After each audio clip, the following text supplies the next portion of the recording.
Então, primeira coisa, vamos definir o que é esse tal do hiperfoco, o que acontece com pessoas que têm TDAH.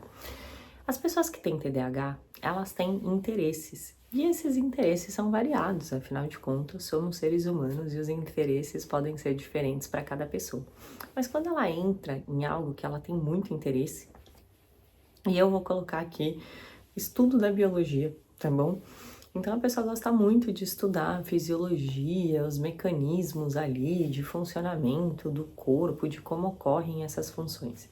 E nessa matéria ela tem um desempenho espetacular, porque ela adora estudar isso. E aí quando ela começa a estudar sobre isso, ela simplesmente entra numa concentração profunda daquilo e ela não se distrai com mais nada. Então o ambiente deixa de ser desinteressante, se tiver gente falando, se tiver bola sendo jogada, uma festa, enfim, a pessoa não se distrai.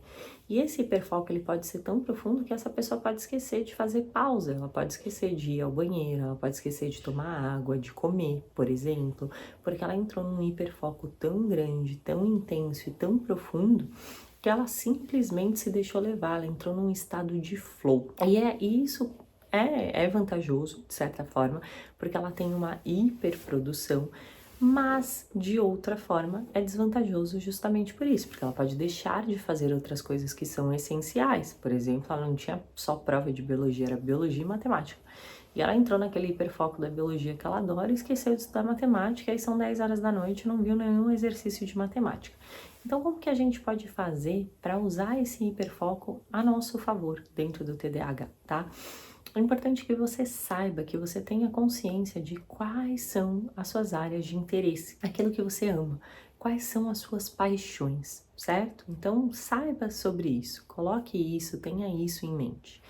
E aí, quando você se organizar para aquilo que você sabe, que você tem uma paixão intensa de fazer, tipo estudar biologia, no caso do nosso exemplo aqui, programe pausas, coloque pausas no seu celular, porque você sabe que você vai começar a estudar aquilo e você simplesmente vai se super concentrar naquilo e vai ter dificuldade de sair. Então coloque um despertador para que você vá ao banheiro, para que você coma, para que você pare. Então tenha consciência disso e trabalhe esse hiperfoco a seu favor.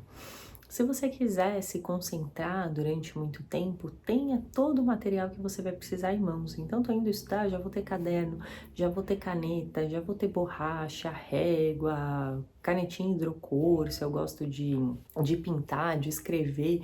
Tenha tudo isso já em mãos, porque isso vai fazer com que você não precise ficar se distraindo e que você consiga entrar naquele estado de flow mesmo. E use essas paixões e essas conexões para áreas de menos interesse. Então tente correlacionar aquilo que você está aprendendo ali em biologia com a tua outra prova, com o que você está aprendendo em história.